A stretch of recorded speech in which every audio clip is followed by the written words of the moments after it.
Bonsoir, bonsoir. Et merci beaucoup d'être là. Il y a foule, c'est génial. Je suis ravi. Merci d'être venu.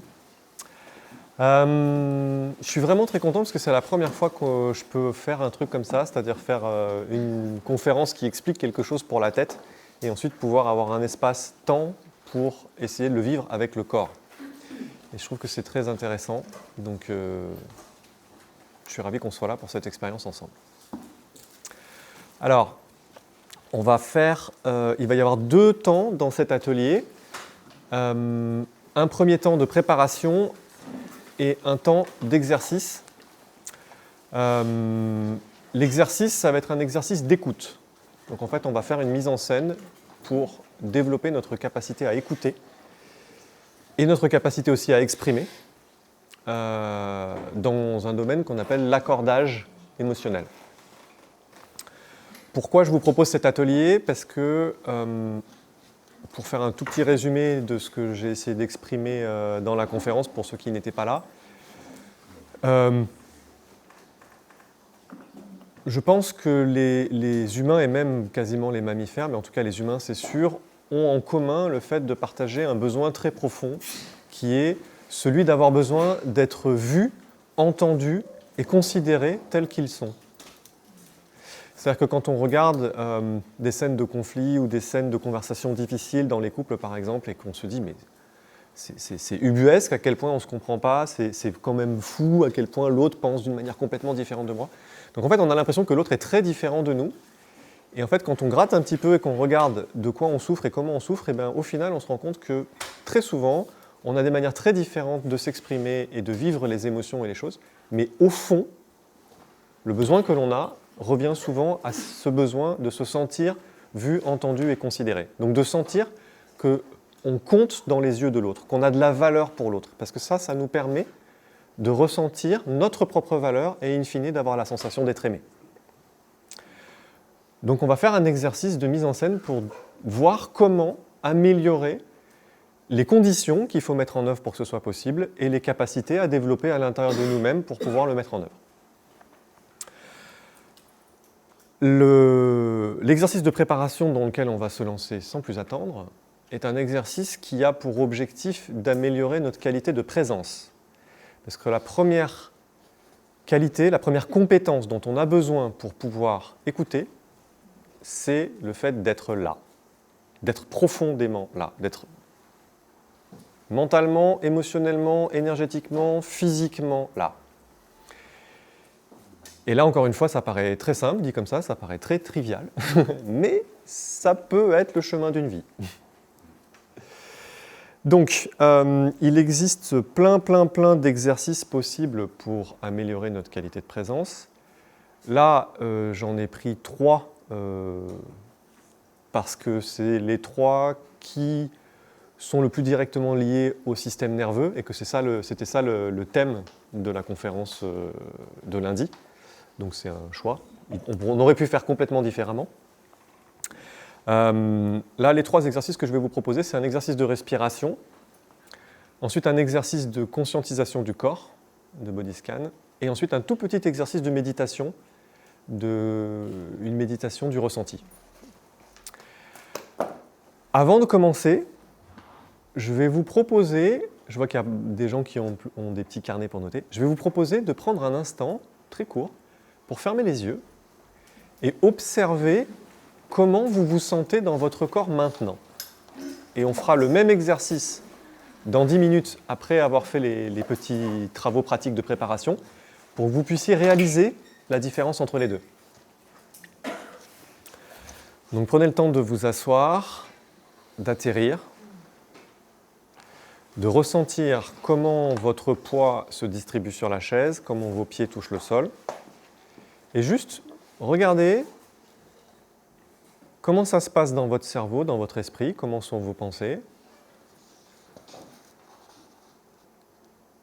comment est votre respiration et comment vous vous sentez globalement dans le corps. Voilà. Quelque chose de très simple.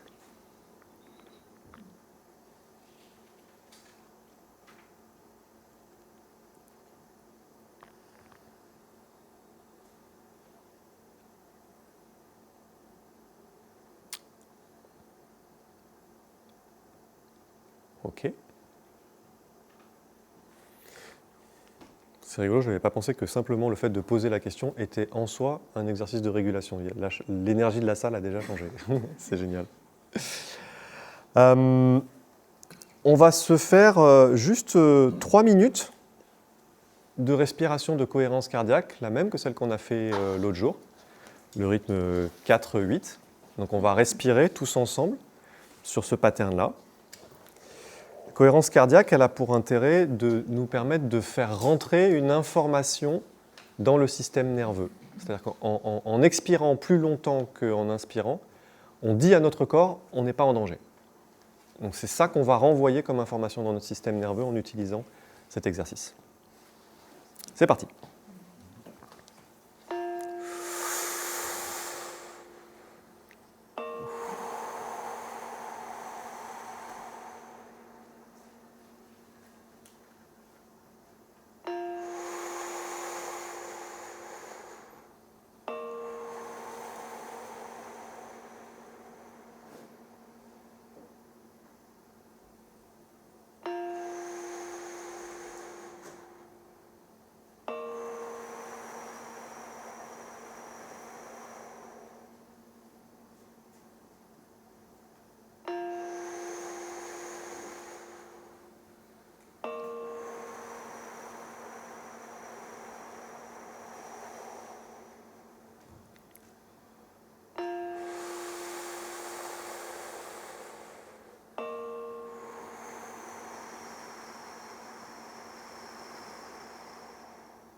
Okay. On peut conserver les yeux fermés et on va prendre quelques instants pour faire un balayage de la tête aux pieds, juste pour prendre conscience de la sensation que l'on a dans notre corps. Alors je vous propose de commencer par le sommet de la tête et d'essayer de ressentir en fait, si vous pouvez, ressentir des sensations sur le haut de la tête, sur la boîte crânienne. N'importe quelle sensation. Ça peut être du chaud, du froid, du picotement, du pétillement, ou peut-être rien du tout. Juste essayez de placer votre conscience à cet endroit-là.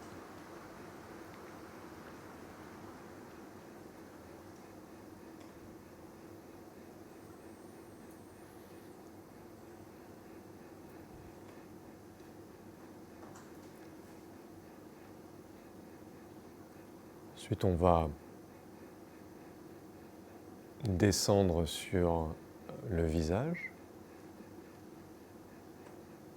On peut essayer de ressentir le front, le nez, les yeux.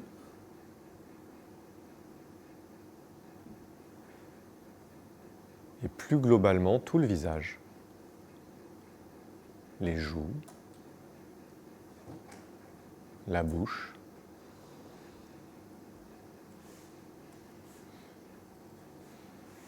l'humidité sur les lèvres.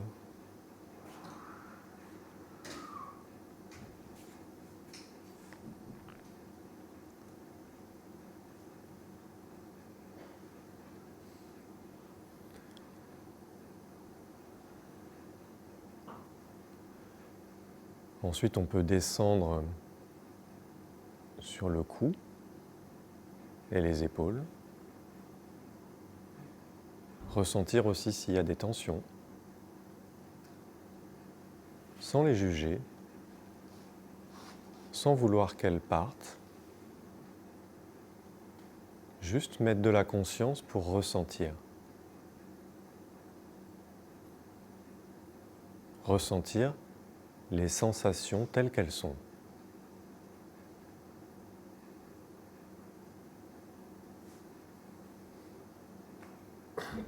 On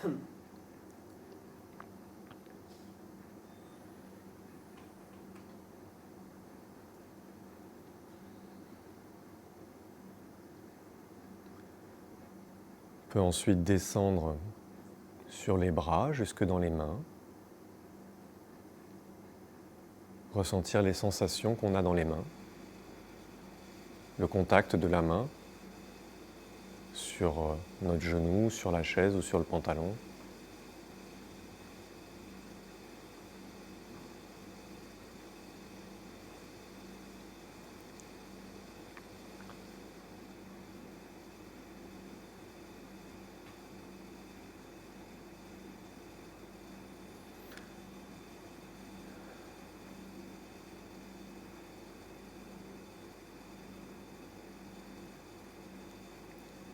Ensuite, on peut ressentir le torse dans sa globalité, sans chercher trop de détails, juste ressentir la sensation des poumons dans le thorax. Et sentir la limite du corps dans les vêtements aussi.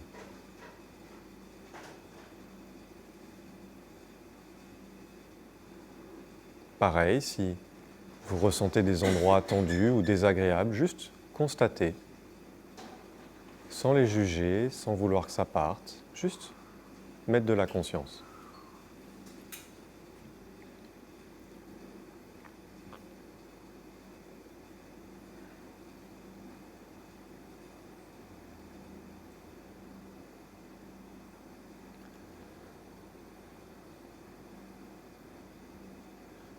Ensuite, on peut ressentir le ventre, pareil, dans son ensemble.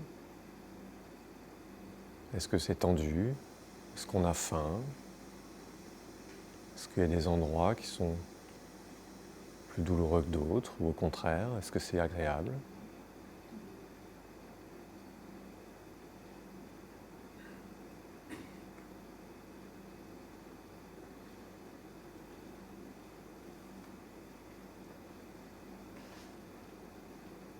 On peut maintenant ressentir notre poids assis sur la chaise pour s'asseoir dans notre bassin, s'asseoir dans la position.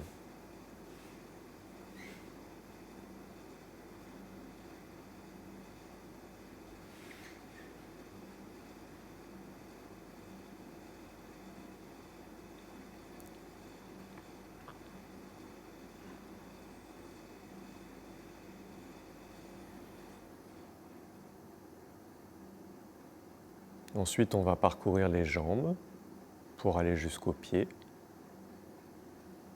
et ressentir les sensations qu'on a dans les pieds et notamment le contact avec le sol, l'ancrage, pouvoir ressentir qu'on est appuyé.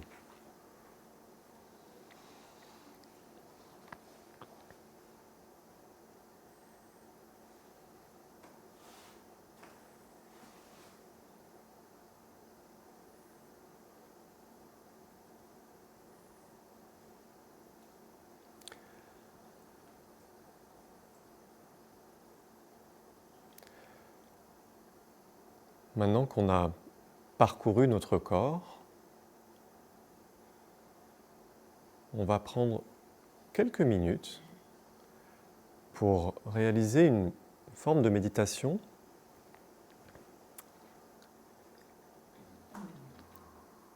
très simple. Je vais vous inviter à ressentir 3 choses en même temps. Votre respiration, la sensation de votre main, enfin de vos mains, là où elles sont, donc la sensation qu'il y a dans vos mains, et en même temps, entendre les bruits qui sont autour de vous. Donc l'idée, c'est juste de maintenir notre conscience sur ces 3 sensations. La respiration, le contact des mains et l'audition de ce qui est autour de nous. Si vos pensées vous emportent ailleurs, c'est normal, tout va bien. Et vous essayez juste de revenir à la sensation qui est la plus facile pour vous de contacter. Donc soit revenir à la respiration, soit revenir au contact des mains, soit revenir au son que vous entendez, notamment le frigo qui est dans le fond de la salle. Et vous gardez à l'esprit et à votre conscience ces 3 sensations.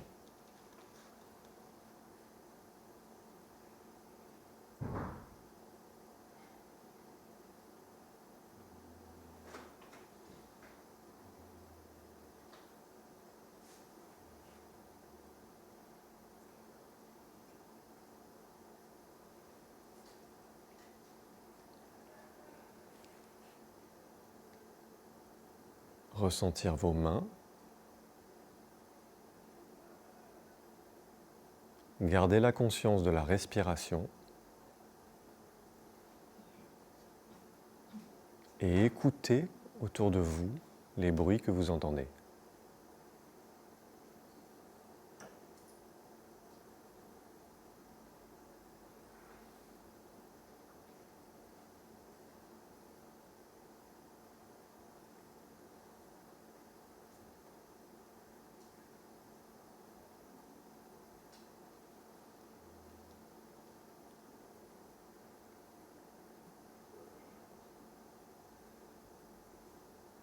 Ressentir les sensations dans les mains.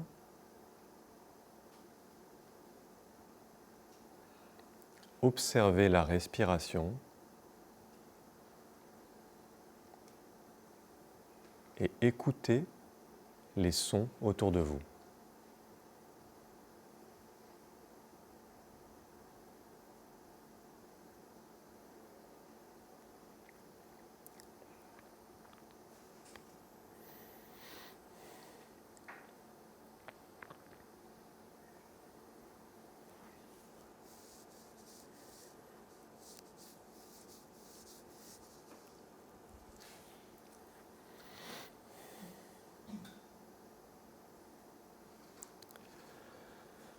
Je vous invite maintenant à refaire l'observation que vous avez faite il y a 10 minutes. Comment vous sentez-vous dans votre corps ? Comment sentez-vous votre poids sur la chaise et vos pieds sur le sol ? Dans quel état émotionnel êtes-vous ? Et quelle est l'activité de votre cerveau et de vos pensées ?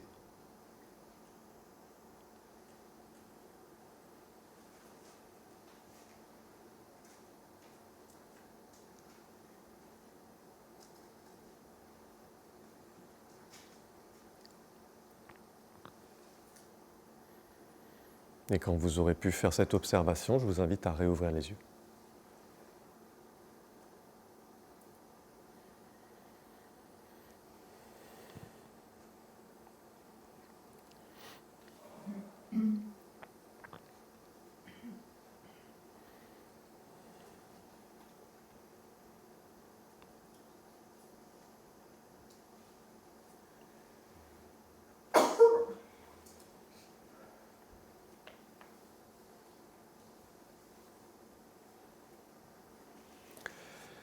Donc là, on a fait une combinaison de 3 exercices. Le premier vise à apaiser le système nerveux, le nerf polyvagal. Dans le sens où, lui, son rôle, c'est de percevoir s'il est en danger ou pas. Et en fait, ce qu'on a fait avec cette respiration, c'est qu'on lui a dit, volontairement, « Je ne suis pas en danger ». L'exercice de la conscientisation du corps, du body scan, ça c'était juste pour nous aider à prendre conscience de là où on est, dans l'espace. Parce que c'est quelque chose qui n'est pas forcément évident. Et enfin, le petit exercice de méditation qui est derrière a comme nom Trust Technique, la technique de la confiance. C'est une technique de communication animale. C'est un exercice qui a pour objectif d'amener notre cerveau à arrêter de penser. On ne peut pas penser si on est en train de ressentir 3 sens en même temps. C'est impossible, en fait. Donc c'est une manière très rapide d'amener notre cerveau à arrêter son activité mentale. Et ces 3 compétences, ces 3 conditions sont les conditions idéales pour pouvoir réaliser l'exercice que nous allons pratiquer maintenant d'accordage émotionnel et d'écoute. Alors, on va se mettre par paire, en espérant que la salle soit assez grande, parce que du coup, là, il y a vraiment beaucoup de monde. Donc ça va nous inviter à chuchoter. L'exercice, donc soit vous vous mettez avec quelqu'un que vous connaissez, soit vous vous mettez avec quelqu'un que vous ne connaissez pas, c'est comme vous le sentez. L'idée, si vous le souhaitez, ça va être que chaque personne puisse raconter à l'autre un moment de vulnérabilité. Un moment de vulnérabilité, c'est un moment où on a vécu des émotions qui n'étaient pas forcément évidentes et dans lesquelles on s'est senti plutôt faible. C'est-à-dire, pas un moment de gloire, pas un moment où on était très fort et où on était en pleine puissance de quelque chose. Plutôt un moment où c'était difficile pour nous. Pourquoi cet exercice ? Parce qu'en fait, dans la vulnérabilité, il y a le secret de la connexion véritable. C'est-à-dire qu'en fait, ce qui crée l'intimité dans une interaction, c'est la possibilité de s'exposer en vulnérabilité. Là, on est à l'espace des possibles, on est dans un endroit qui est sécurisé, on va maintenant créer un cadre, ça, je vais vous proposer des cadres, enfin des règles pour créer un cadre de sécurité, pour qu'on puisse faire un exercice virtuel, j'ai envie de dire, enfin non, c'est pas une scène réelle, pour pouvoir ressentir quel effet ça fait d'être accueilli quand on peut s'exposer en vulnérabilité, pour que vous puissiez en avoir un goût dans votre corps et que vous puissiez voir à quel point c'est nourrissant. Alors, pour essayer de ne pas trop oublier, j'ai quand même ramené une petite note.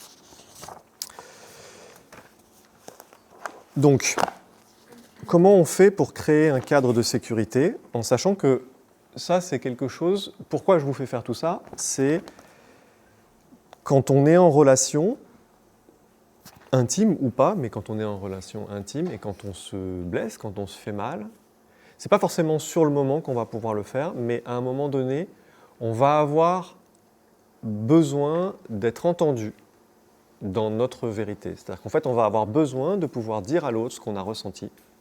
Et on va avoir besoin que l'autre puisse l'accueillir et l'entendre. Et ça, c'est extrêmement difficile. C'est très simple d'un point de vue physiologique, mais en fait c'est très difficile à mettre en œuvre. Déjà parce qu'on n'a pas appris, mais surtout parce que c'est difficile de rester calme et de garder un état comme celui dans lequel on est maintenant quand on est activé par des situations qui nous touchent personnellement. Là, c'est cool, on est avec des gens qu'on connaît ou qu'on ne connaît pas, mais je veux dire, on n'est pas dans le feu de l'action d'une situation qui nous touche, donc ça veut dire qu'on peut s'entraîner en toute sécurité. Alors, la première chose dans la catégorie du consentement, c'est que, en fait, moi je vous fais une proposition, vous n'êtes absolument pas obligé de faire cet exercice. Si vous avez envie de le faire, vous le faites. Si vous n'avez pas envie de le faire, vous ne le faites pas. Si au milieu de l'exercice, vous avez la sensation qu'en fait ça ne va pas, vous pouvez arrêter à tout moment. Il n'y a aucune contrainte de rien. Même si vous ne le faites pas, juste le fait d'être là et d'observer l'ambiance que ça crée, vous allez quand même le sentir. Donc donnez-vous à vous-même la liberté de suivre ce que vous ressentez comme juste pour vous et ne vous forcez pas à faire quelque chose de désagréable.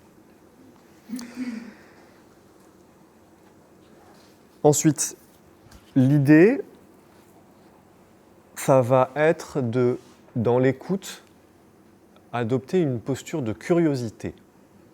C'est-à-dire d'imaginer que la personne en face de nous, elle est quasiment d'une autre espèce. Comme si j'étais en train de parler à un lapin ou un orang-outan.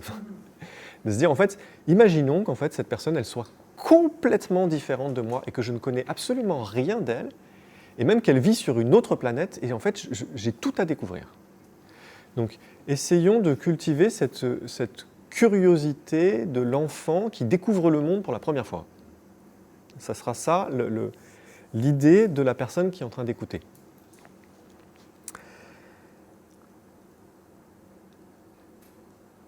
Ensuite, si vous avez la sensation dans ce que vous êtes en train de dire ou dans ce que vous êtes en train d'écouter qu'il y a quelque chose qui est émotionnellement trop fort, vous pouvez aussi faire des pauses.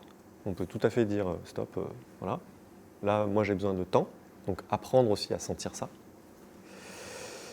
Et enfin, essayer d'adopter ce que j'appelle une posture d'écoute généreuse, c'est-à-dire que je vais chercher à écouter comme j'aimerais moi-même être écouté.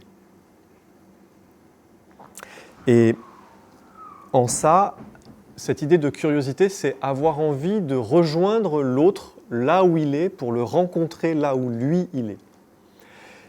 C'est difficile parce qu'on a des préjugés, on a des croyances, on a des conceptions et des préconceptions de comment les choses devraient être. Et quand la personne en face de nous vit quelque chose qui est très différent de nous, c'est difficile en fait de sortir de ce que nous on croit être la vérité ou la justesse ou la réalité d'une scène. Donc essayons de voir comment, avec cette curiosité, on va aller rencontrer l'autre là où il est. Cet exercice, pour moi, il est cet acte d'écoute, pour moi, c'est extrêmement précieux. C'est un des plus beaux cadeaux qu'on puisse faire à quelqu'un. Ce cadeau, c'est le cadeau de notre propre présence. C'est le fait de se rendre entièrement disponible pour pouvoir accueillir l'autre. C'est pour moi une des actes d'amour qu'on peut vraiment offrir comme quelque chose d'extrêmement riche. Donc c'est quelque chose qu'il faut chérir comme un trésor. Parce qu'on va donner à l'autre, ce que je vous disais au départ, la sensation que qui il est, ça compte pour moi. Et en faisant ça, on a le pouvoir de transformer des relations qui nous blessent et de faire grandir les compétences dont on a besoin pour créer des relations harmonieuses et durables. Voilà la raison pour laquelle je vous invite dans cet exercice. Alors, je vous propose d'essayer de trouver une manière dans l'espace de faire des paires. Du coup, on va essayer de chuchoter, on va essayer de faire ça. Et l'autre, ah oui, il manque une information aussi, c'est que du coup, quand une personne parle, pour que l'autre personne puisse, pour l'aider à ne pas partir dans ses propres pensées, je vais vous proposer de rajouter un petit exercice supplémentaire dans l'exercice. C'est quelque chose qu'on appelle l'écoute radicale. Je vous invite à répéter dans votre tête mot pour mot ce que l'autre personne est en train de dire. Parce que si vous faites ça, ça vous empêchera de penser quelque chose de ce que l'autre est en train de dire. Ça fait beaucoup d'informations en même temps. Et du coup, on va faire par exemple 5 minutes et 5 minutes, et après, on en parle. Okay, je ne veux pas vous laisser dans la nature, dans quelque chose de trop conceptuel. Donc ça veut dire qu'une personne parle pendant 5 minutes et l'autre personne écoute, et ensuite on échange, l'autre personne parle pendant 5 minutes et l'autre écoute. Ça veut dire qu'avant de commencer à parler et avant de commencer à écouter, vous avez déjà la garantie que ce que vous avez à dire va être entendu. Ça aussi, c'est une information intéressante pour le cerveau, de sentir qu'en fait, il n'y a pas d'urgence et qu'en fait, j'aurai l'espace, la place et la possibilité de moi pouvoir m'exprimer aussi. Donc, je peux être disponible pour écouter. C'est une manière de déstresser la scène. Est-ce que c'est clair ou est-ce qu'il y a des questions qu'il faut préciser pour que ça ne se bloque pas ? Je me permets, j'entends derrière que...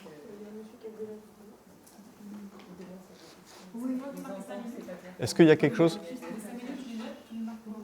Ouais, je vais le faire avec un chrono une fois qu'on se sera installé et qu'on aura trouvé des paires. Donc c'est un moment de difficulté dont on n'est pas sorti en fait finalement. Comme on veut, un moment de vulnérabilité, quelque chose qu'on n'aurait pas eu, qu'on pourrait pas exposer à d'autres moments en fait, quelque chose qui nous est intime et qui nous touche en fait. Est-ce que l'écoutant ne dit rien ou est-ce qu'il dit quelque chose ? Alors,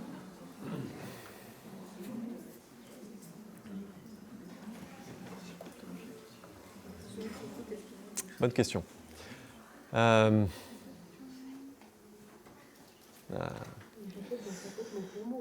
Ouais. En fait, l'écoutant, ce qu'il peut dire sert à valider ce que la personne est en train de dire. Voilà. On va le dire comme ça. Parce qu'en fait, on aurait plus de temps, on pourrait le faire autrement, mais là, en fait, on n'a vraiment pas beaucoup de temps, donc je propose qu'on reste vraiment sur le fait d'écouter en parlant le moins possible de l'autre côté. Et si on termine avant les 5 minutes? Si on termine avant les 5 minutes, on changera qu'au bout de 5 minutes quand même. Voilà. Pour pas que ça se mélange dans tous les sens. L'idée c'est oui, j'entends. Ça va pas plus loin. Voilà, par exemple. L'objectif de l'exercice, c'est que la personne qui parle se sente entendue. Donc, c'est beaucoup moins intéressant pour la personne qui entend de dire ce qu'elle en pense, parce que le sujet à ce moment-là, c'est pas elle. Le sujet à ce moment-là, c'est la personne qui parle. Donc, poser des questions pour comprendre la situation. Alors, ça peut être ça si justement la question est une question de curiosité, est-ce que tu voudrais m'en dire plus, enfin déplier plus pour que je puisse mieux comprendre. Je voudrais savoir parce que vous nous avez proposé, il me semble, 2 écoutes différentes.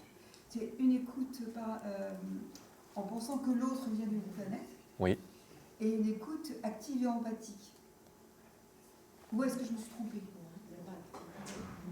Alors, est-ce qu'il y a une écoute comme si l'autre venait d'une autre planète et on ne comprend pas du tout et un autre type d'écoute où là vraiment, il y a une écoute active. Alors, ok.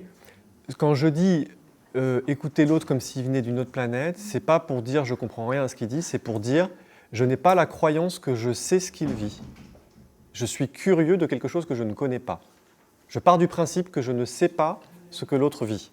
Donc, c'est pour ça que j'utilise une image, c'est juste une image en fait, pour dire mon cerveau il a tellement l'habitude de croire qu'il sait, parce que en fait il sait ce que lui il vit, que du coup il est bridé par ses propres filtres, et du coup c'est très difficile de pouvoir écouter en étant vide de préconception. C'est très très difficile. C'est pour ça que je prends cet exemple de dire, imaginons que l'autre il est carrément d'une autre espèce, quoi, de dire waouh, pour essayer de cultiver cette curiosité. Mais c'est une direction en fait, c'est pas facile. C'est pour donner l'état d'esprit dans lequel se mettre pour essayer de faire ça. On est bien d'accord, on part d'une anecdote où on s'est senti pleinement en Ouais, vulnérabilité. ouais, quelque chose de ouais, concret. C'est ouais, pas notre rapport à la vulnérabilité. Non, c'est un vécu. On prend une scène ou une histoire ou quelque chose que l'on vit ou qu'on a vécu.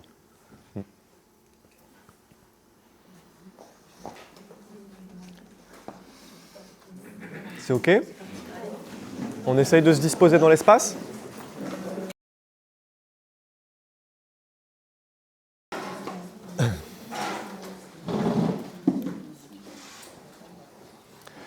Donc c'était pas prévu de filmer cet atelier et au final il y a quelqu'un qui m'a donné l'idée.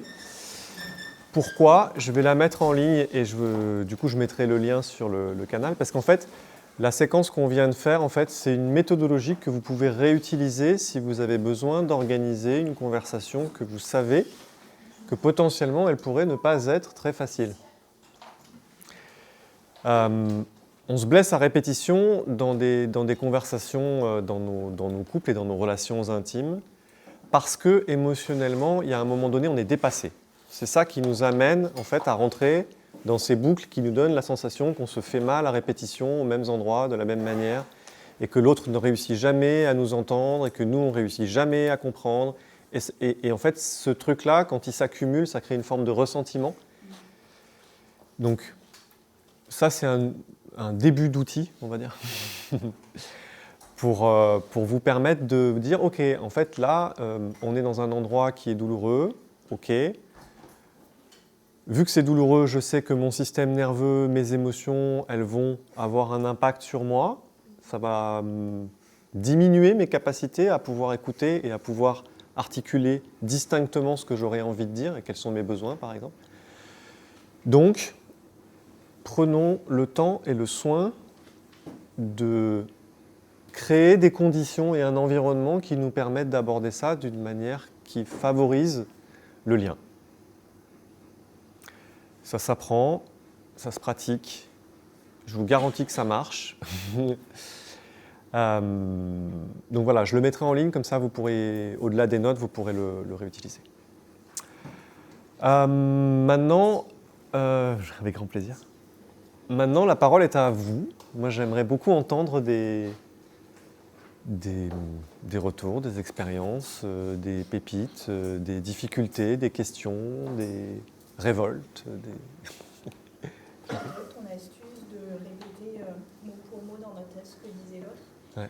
j'ai trouvé que c'était vraiment utile, l'astuce donnée de répéter dans notre tête mot pour mot ce que disait l'autre, parce qu'on a souvent tendance à être dans une recherche de solutions plutôt que dans l'écoute réelle. Ah oui. Et j'ai trouvé que ça m'aidait justement à être vraiment dans l'écoute et pas à tout de suite être dans l'action, parce que le but c'était vraiment d'écouter. C'est une très très bonne remarque. Notre cerveau, il a naturellement tendance, comme tu le dis, à vouloir chercher des solutions. C'est-à-dire qu'en fait, l'inconfort étant quelque chose de désagréable, par définition, quand une personne nous exprime quelque chose qui lui fait souffrir, particulièrement si cette personne elle est chère à notre cœur, on va naturellement et spontanément avoir envie de trouver des manières de la faire sortir de la souffrance dans laquelle elle est.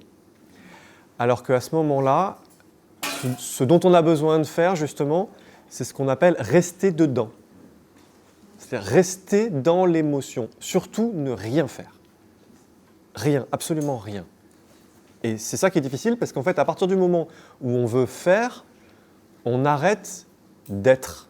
C'est-à-dire qu'en fait, on perd la qualité de présence dont on parlait au départ, précisément parce qu'on veut trouver des solutions. Et à ce moment-là, notre cerveau, il s'allume et on se remet en mode OK, alors moi je ferais quoi, qu'est-ce qui se passe, machin. Et du coup, au partir du moment où on fait ça, on perd la connexion à l'autre et donc l'autre ne nous sent plus avec lui. Il y a un livre pour enfants que je lis à ma fille qui a 2 ans et demi, qui est absolument fantastique pour raconter cette histoire. Le livre s'appelle « Et le lapin m'a écouté ». L'histoire, c'est un petit garçon qui a une grande pile de cartes et en fait, à un moment donné, il y a un coup de vent et le château de cartes tombe. Et il est très triste, il est très en colère. Et à ce moment-là, il y a une douzaine d'animaux qui vont venir les uns après les autres. Et ils vont lui dire « Ah, mais non, mais t'inquiète pas, c'est pas grave, on va reconstruire. Ah, mais oui, vas-y, il faut que tu sois en colère. Ah, mais oui, vas-y, il faut que tu sois triste. Ah, mais non, mais t'inquiète pas, on va se venger. On va faire... » Et ils arrivent, en fait, avec des solutions pour essayer de l'aider. Et en fait, lui, plus les gens lui proposent des solutions, et plus il se crispe. Puis à un moment donné, il y a un petit lapin qui arrive. Et le petit lapin, il vient et il s'assoit à côté. Et il dit rien. Et en fait, l'enfant, il sent la présence du petit lapin qui est à côté, donc il sent la chaleur de son corps, il sent sa douceur. Et le lapin, il dit rien. Et là, il y a 2 pages où le lapin, il dit rien. Et puis à un moment donné, l'enfant, il commence à dire « Ah oui, c'est vrai qu'il va falloir que je reconstruise tout. Ah oui, je suis en colère. Ah oui, je suis triste. » Et en fait, il passe par toutes les émotions de tout ce que les animaux lui avaient proposé, à part qu'il le fait lui. Et le lapin, il dit rien. Le lapin, il est juste là. Et le lapin m'a écouté. Et en fait, ça permet à l'enfant de vivre justement l'émotion, de la consumer, de la consommer, et de retrouver en fait son propre vécu et son propre chemin. Et à ce moment-là, quand on partage ce genre de moment, c'est avant tout de ça dont on a besoin. Donc ne pas hésiter. Des fois, aussi un autre outil qui est complémentaire de celui-là, de l'écoute radicale, c'est carrément de poser la question en fait, à la personne, de dire, en fait, de quoi tu aurais besoin ? Est-ce que tu aurais besoin que l'on reste dans ton émotion ensemble ? Et c'est ça qui va donner à l'autre la sensation qu'il n'est pas seul. Et c'est avant tout ce besoin-là auquel il faut répondre. Le besoin de ne pas se sentir seul. Le besoin de sentir qu'il y a quelqu'un avec nous, à côté de nous, who cares, qui a envie de prendre soin de nous et pour qui on compte. C'est ce besoin-là qui est le plus profond, et c'est en nourrissant j'insiste parce qu'en fait c'est en nourrissant ça qu'on désarme l'ensemble du conflit dans l'interaction. C'est à cet endroit-là qu'il faut essayer de mettre vraiment un maximum de tendresse et de conscience. C'est là qu'on se nourrit en fait, dans l'interaction et dans la relation. Merci beaucoup pour la remarque.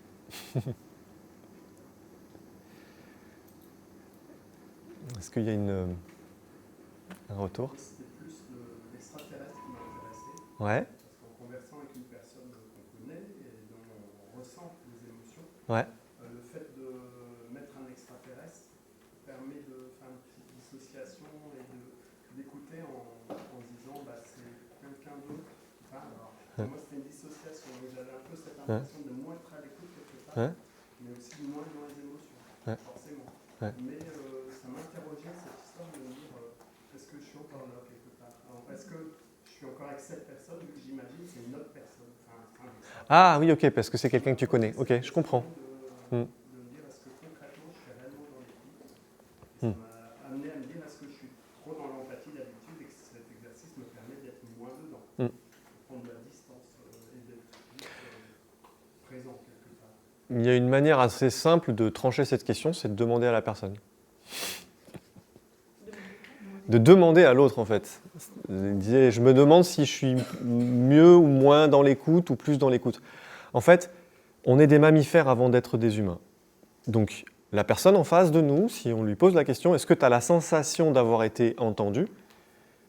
La seule personne qui peut savoir si on a réellement réussi à écouter, c'est la personne qui parle.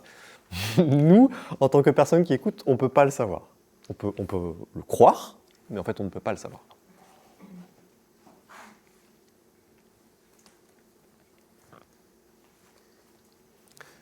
Est-ce qu'il y a des partages aussi de ressentis, peut-être ? Vas-y. Oui, alors, moi, ça m'a vraiment touchée. J'ai fait l'exercice avec quelqu'un que je n'entends pas. Ah, pardon. Ouais.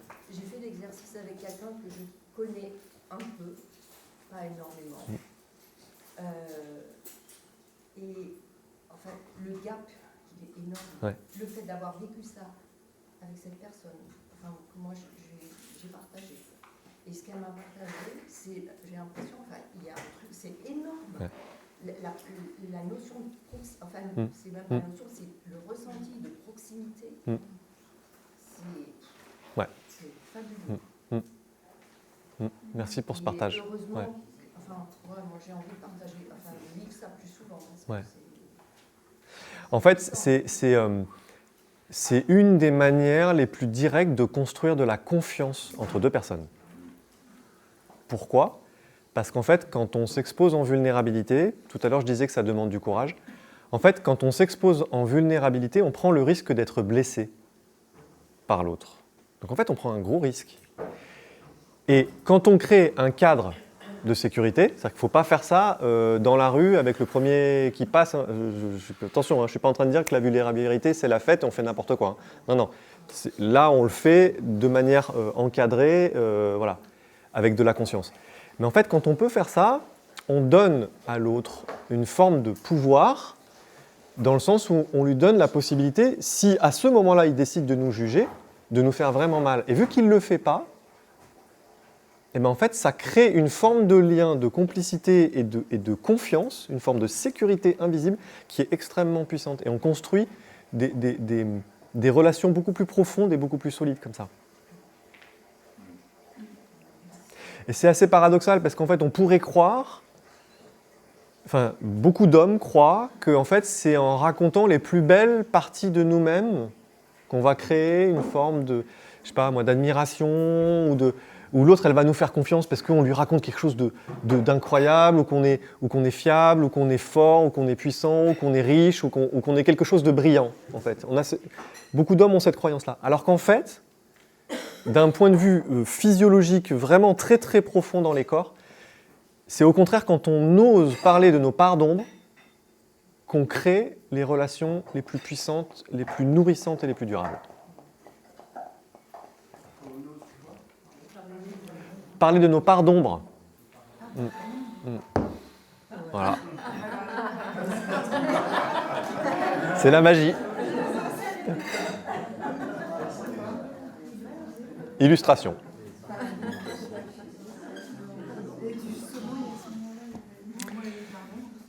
Ouais. Est-ce qu'il y a des gens qui ont envie ou qui peuvent partager du ressenti corporel? Parce qu'en fait, le fait d'être accueilli et entendu, ça peut aussi s'exprimer physiologiquement dans le corps. Et le fait de le sentir, ça nous montre comment ça nourrit un besoin profond qu'on a et que c'est pas facile à mettre en conscience en fait. Mais c'est très très fort. L'estomac tout de suite. Je lui ai dit, alors l'estomac, ça Ouais. tout de suite au niveau de l'estomac. Ouais. Ah ouais. Ouais. Ça touche beaucoup à notre système digestif. Ça peut détendre ou crisper aussi en fonction de ce qu'on est en train de dire. Mais ça a des impacts physiologiques très profonds dans le corps, pas que dans le système nerveux. Moi, j'ai ressenti dans le plexus et l'épaule, enfin, quand je racontais, ça se traduisait physiquement. Cet épisode-là était... Oui, il y avait un truc qui était assez prenant. Ouais. Alors, ce n'était pas pour cette raison-là qu'on a fait l'exercice, mais la version d'après de ça, ce que nous, on peut faire ensuite en accompagnement individuel et pas en groupe, quand on le cible encore mieux, c'est qu'en fait, le fait de pouvoir parler de quelque chose de difficile ou de vulnérabilisant, ou parler d'une part d'ombre, et qu'on crée le contexte pour que la personne se sente vraiment accueillie, ça montre à notre cerveau qu'en fait, quand on parle de ça, non seulement on n'est pas rejeté, mais en plus de ça, ça déclenche de la tendresse et de l'affection sur la personne en face. Donc ça nous permet de changer notre propre regard sur ce dont on est en train de parler. Donc ça nous permet à nous-mêmes de réaccueillir des parts blessées à l'intérieur de nous-mêmes et du coup de développer plus de compassion pour nous. Et en fait, c'est une porte, c'est un chemin de guérison intérieure.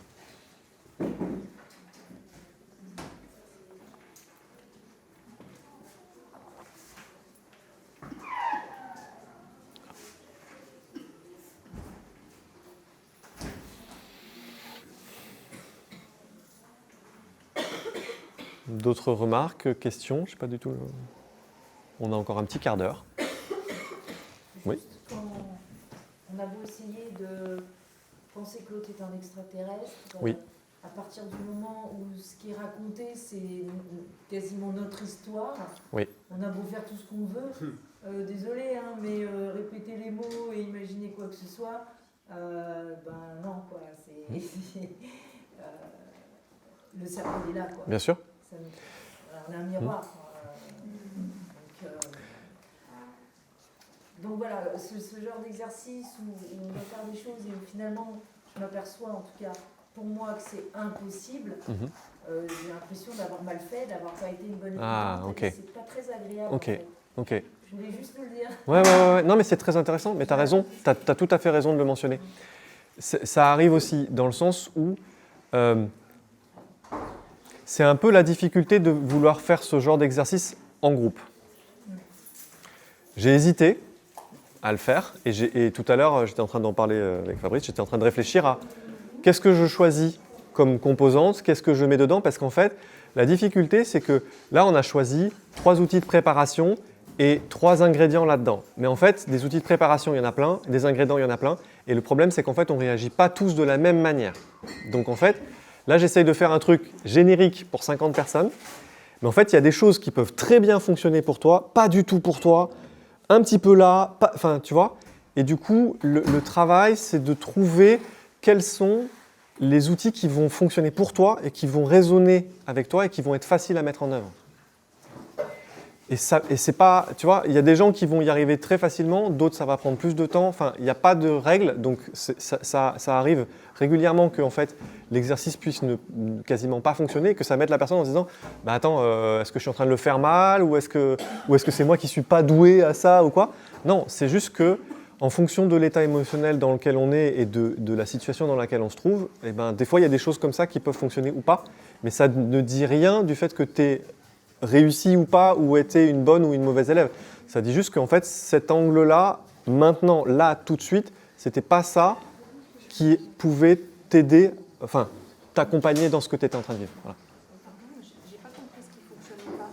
J'arrive pas à comprendre Ben, ce que j'ai entendu de ton témoignage, c'est que malgré le fait d'avoir proposé des exercices de préparation et des consignes d'écoute radicale et tout ça, qu'en fait, l'histoire que la personne proposait en face a déclenché chez elle des réactions émotionnelles et des activités mentales qui ont fait que c'était pas évident de réussir à rester là, présent, dans ce que j'ai proposé comme étant la direction à suivre. C'était bien retranscrit? J'aurais eu quelqu'un d'autre en face qui avec moins d'écoute. Ça aurait été Bien sûr. différent. Mais c'est ça, en fait, on essaye de le faire là, entre guillemets, dans un cadre neutre, parce qu'en fait, on ne va pas se mentir, quand on fait ça avec la personne avec qui on est en couple, et que la personne, elle est en train de parler d'une scène qu'on a vécue ensemble, et qu'en plus de ça, il y a la moitié des mots qu'elle met dedans qui nous accusent directement de la scène, c'est pas la même. Hein. Rester calme, émotionnellement tranquille, avec pas d'activité dans le mental, sans avoir envie d'en penser quelque chose, sans être en train de dire « mais tu te fous de ma gueule, en fait, c'est de ta faute ». En fait, c'est un entraînement, tu vois. Voilà. C'est pour ça que c'est intéressant de le faire dans un endroit où là, il n'y a pas de risque. Parce qu'en fait, quand on le fait dans l'intimité, sans une personne qui nous accompagne, en fait, le système nerveux, lui, perçoit un danger. Donc, en fait, il réagit. Voilà. Et si la personne, par exemple, noie la problématique dans d'autres choses, c'est difficile parce que on ne veut pas la brusquer non plus, mais on voudrait la ramener à un propos à partager. Et c'est compliqué. On peut l'écouter, mais à ce moment-là, on est quand même à côté du truc. Donc comment on fait à ce moment-là? On ne peut pas faire. C'est ça. Là, je propose un exercice, mais en fait, on ne peut pas forcer quelqu'un à faire quelque chose. On peut pas. Je veux dire, c'est un autre exercice après. Tu vois, ça te fait changer de position, ça te fait rentrer dans une position d'accompagnant ou de thérapeute enfin, tu vois, c'est plus le même exercice. Je dis pas que c'est mal, ni que c'est bien. Je dis que c'est autre chose. C'est ça qui est difficile. Ça nous ferait prendre une place de sauveur, Non, pas de forcément. vouloir inviter l'autre à lâcher prise. C'est une manière. C'est une des possibilités. Il n'y a pas que celle-là. Mais De le brusquer, de lui dire, Ouais. bon, bah, restons dans notre sujet. Je peux le brusquer. Ouais. Pas forcément sur le sujet. après, oui, le cerveau, il peut tout à fait avoir envie de créer des effets de masque ou des effets de diversion. C'est-à-dire qu'en fait, il va se rassurer d'une manière ou d'une autre. Donc, il va rentrer dans, par exemple, plein de détails. Ou parler du contexte, qui n'a rien à voir avec le fond. Ou faire une arborescence avec plein d'autres choses. Donc, c'est pour ça qu'entre les deux, j'ai dit, essayons de se souvenir qu'en fait, le plus important, le plus nourrissant, c'est de parler de ce qu'on ressent. Mais en fait, il y a plein de gens pour qui c'est très très difficile de faire ça. C'est un chemin. Il y a des gens qui l'ont pratiqué, pour qui c'est facile, ils vont rentrer dedans naturellement. Il y a des gens qui n'ont jamais eu la possibilité ou qui n'ont pas exercé le fait de ressentir ce qui se passait à l'intérieur d'eux-mêmes et d'en prendre conscience. Donc du coup, mettre des mots sur des émotions, mettre des mots sur des ressentis, mettre des mots sur de la vulnérabilité, pour beaucoup d'hommes aujourd'hui, c'est très dur. On peut être désorganisé momentanément. Ouais. Ça peut être très difficile. Là, j'ai essayé de le présenter de manière tranquille. On est à l'espace de la source, c'est cool, tout va bien et tout ça. Mais je sais que ça peut être un exercice très difficile. Et tant qu'on n'a pas de mots sur une émotion, on ne peut rien en faire, on peut que la subir. Il y a... Ouais. Je vois où tu veux en venir. Oui, ok.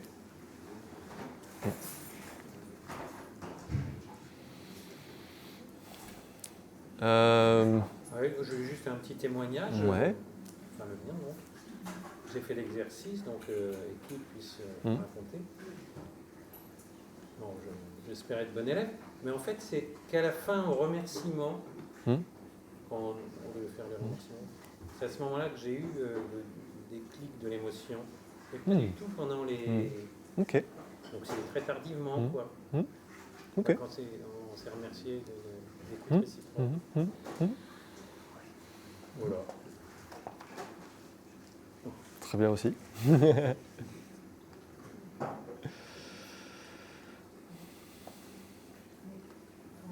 dire qu'en fait, je pense que fondamentalement, on a tous envie d'avoir des relations profondes comme ça, mais il y a tellement de peur.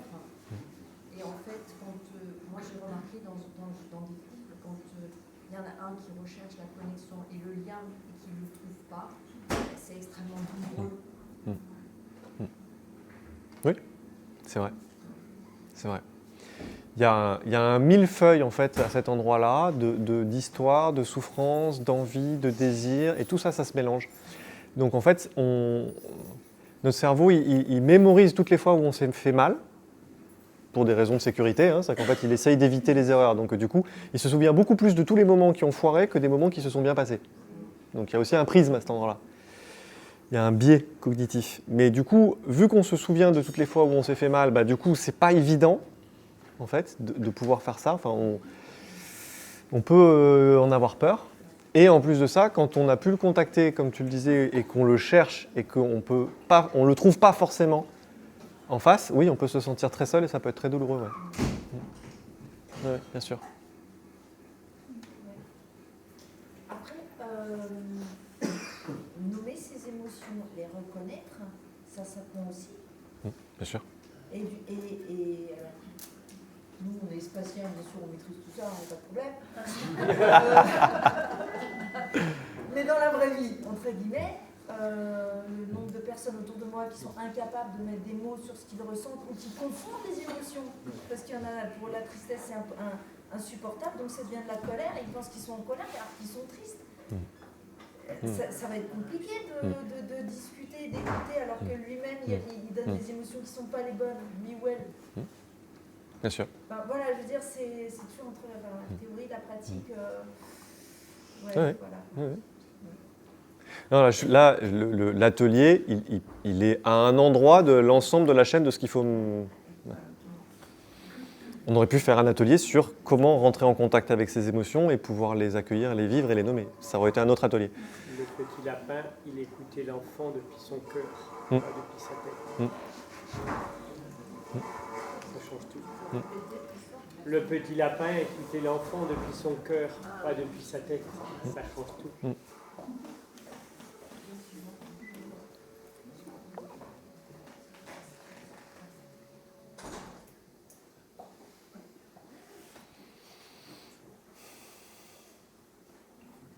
En fait, pour aider l'autre, il ne faut pas trouver des solutions pour lui. Il faut écouter seulement. Et puis c'est lui qui trouve ses solutions. Non.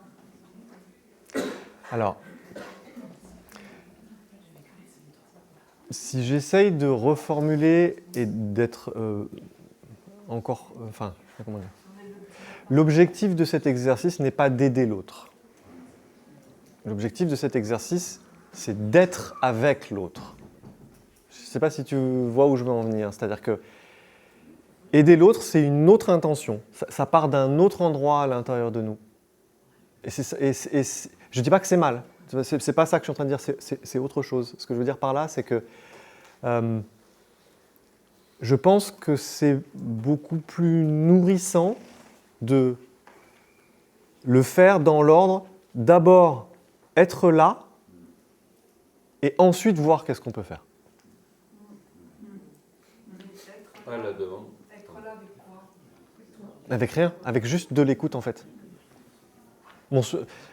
Une autre manière de le dire, c'est d'abord on s'aime, après on verra. C'est-à-dire que d'abord, on essaye de créer cette sensation dans laquelle on se donne l'un à l'autre mutuellement la perception d'être vu et d'être accueilli dans ce qu'on est en train de vivre. Et ça, en fait, ça permet d'apaiser quelque chose à l'intérieur de nous qui fait qu'ensuite, la recherche de solutions, elle va être complètement différente. Voire même, une grande partie du problème peut avoir disparu avant même de chercher des solutions. Ceci dit, quand on prend l'exemple d'un couple, où la personne qui croit que la cause de sa souffrance est l'autre en face, c'est beaucoup plus difficile que les deux soient ouverts dans le cœur. Que l'un soit ouvert du cœur, c'est facile, mais que les deux, si la personne se sent victime de l'autre... Oui. C'est très difficile et c'est très spécifiquement pour ce genre de situation que cet exercice existe, parce que du coup, c'est quasiment impossible en fait, de sortir volontairement, c'est-à-dire avec de la conscience, de la perception que c'est à cause de l'autre qu'on souffre.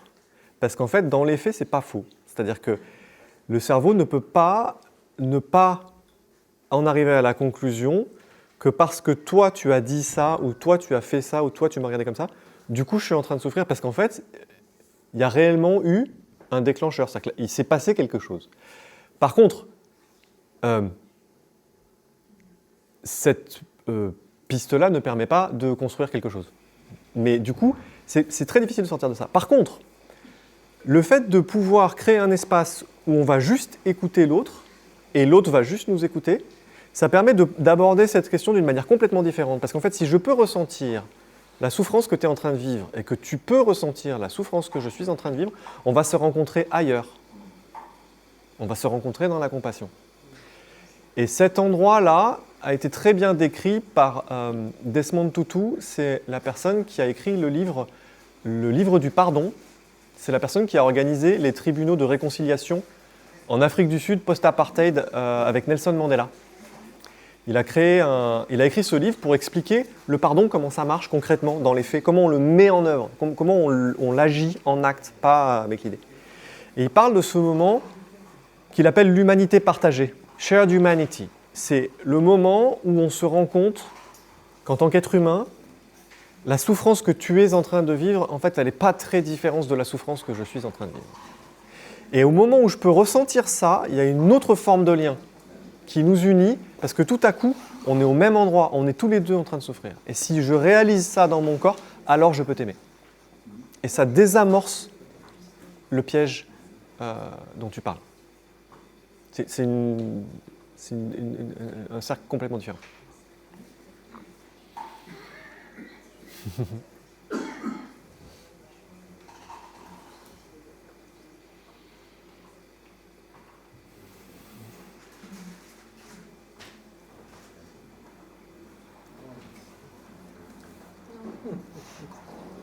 Vas-y, on en a encore 5 minutes, tant qu'il ne nous vire pas. On a été très différents, on a quand même l'impression que la souffrance n'est pas la même. Et que c'est très difficile de se dire, on peut dire oui, il y a eu un problème au départ, et toi tu as réagi d'un côté, et l'autre a réagi de la façon. Mais là c'est intellectuel comme façon d'aborder le problème. Mais de se dire, de se rencontrer en disant que c'est la même souffrance, ça c'est compliqué. On peut se dire oui, il y a de la souffrance, mais c'est pas la même. On en arrive à la conclusion que ce n'est pas la même parce que notre cerveau s'en mêle. C'est-à-dire qu'en fait, on est en train de chercher à penser quelque chose de la souffrance. Je ne sais pas si tu vois ce que je veux dire. C'est-à-dire qu'en fait, la personne, elle te décrit une scène, elle te dit qu'elle est en train de souffrir de ça, donc toi, tu vois avec on voit avec, c'est pas toi personnellement, hein, mais on voit avec le cerveau en disant « Ah oui, en fait, parce qu'il s'est passé ça, du coup, la personne, elle souffre de ça. » Donc en fait, on essaye de voir quelles sont les raisons qui amènent la personne à souffrir et quel genre de souffrance elle est en train de vivre. Mais ça, c'est déjà une pensée sur la souffrance. Ce qui n'est pas la même chose que de chercher la compassion, c'est-à-dire juste éprouver de la tendresse pour le fait que cette personne est en train de souffrir. Et là, il y a quelque chose d'universel, en fait, à cet endroit-là. Et au final, si on avait le temps, mais ce n'est pas nécessaire, mais en fait, quand on gratte vraiment, à force d'accompagner des gens, en fait, si on gratte de pourquoi tu souffres, où est-ce que ça va, au final, on tombe toujours quasiment sur la même chose, c'est-à-dire j'ai besoin de me sentir aimé et de pouvoir aimer. Et quelque part, je souffre de ne pas réussir à faire ça vraiment. Ça prend des formes complètement différentes, ça prend des déclinaisons radicalement opposées. Mais au final, on a besoin de sentir qu'on a de la valeur dans les yeux des autres, on a besoin de sentir que qui on est, ça compte, on a besoin de sentir qu'on est digne d'être aimé. Et dans ce digne d'être aimé, il y a quelque chose de très primitif et de très très profond, parce que ça nous ramène à l'époque des cavernes, où si en fait on était rejeté du groupe, potentiellement on n'allait pas pouvoir chasser, on allait mourir. Donc en fait il y a un truc très très fort là derrière. Est-ce que je suis digne d'être aimé, moi, dans la qualité intrinsèque de qui je suis? Quelle est ma valeur personnelle? Et on joue, on est... Voilà. Oui, c'est ça. C'est ça. Non mais le bébé abandonné, il meurt. D'où la création des styles d'attachement, le nerf polyvagal, enfin, ça part tout de là, quoi. Je pense que c'est la question que je me posais il y a 5 minutes, si chez les neuroatypiques, certains neuroatypiques, le processus de fabrication de souffrance va être finalement à peu près le même. Je ne suis pas compétent sur la question, donc je ne vais pas m'aventurer à dire des choses sur lesquelles je ne sais pas exactement de quoi je parle.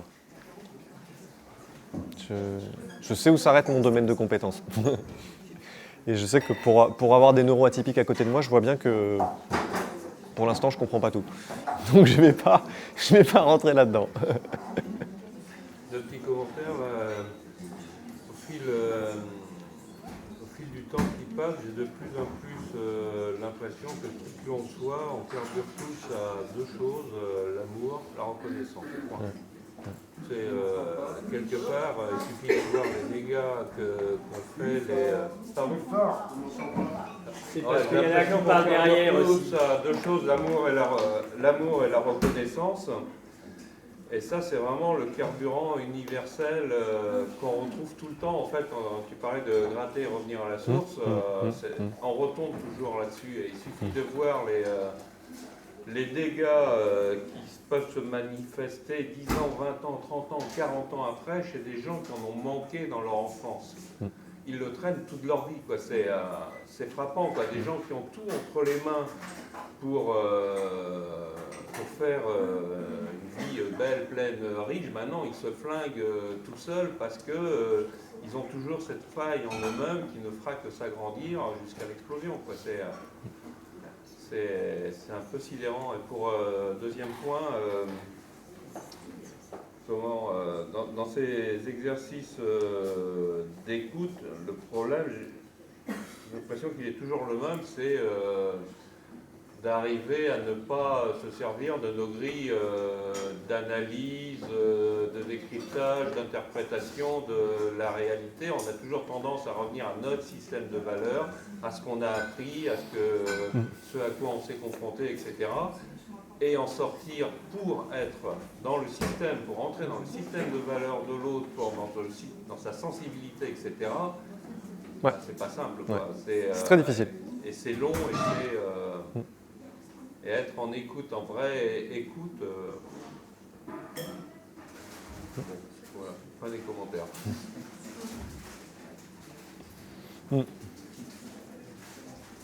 C'est brillant, la CNV hier, un petit peu, je sais que je ne sais pas ton axe, mais j'aime beaucoup ce que Marshall avait dit une chose, a dit une chose du genre se réjouir de la souffrance de l'autre. Je trouve que c'est vraiment un bon endroit pour dire qu'à un moment donné, on sent qu'il y a une libération parce que on participe à un mouvement qui n'est pas toujours très confortable.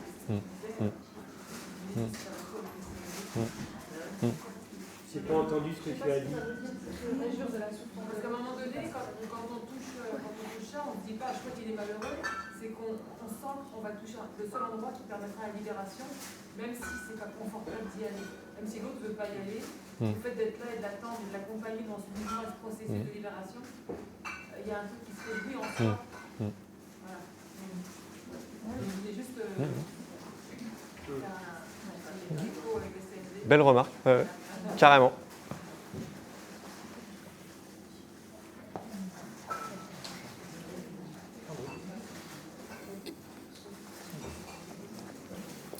Donc après, voilà, ça c'était entre guillemets une sorte d'apéritif, on va dire, en groupe. Et après, du coup, moi j'accompagne les couples et les individus en individuel pour décliner ça de manière spécifique parce que vous vous êtes rendu compte que c'est pas si simple que ça à mettre en œuvre. Donc du coup, voilà.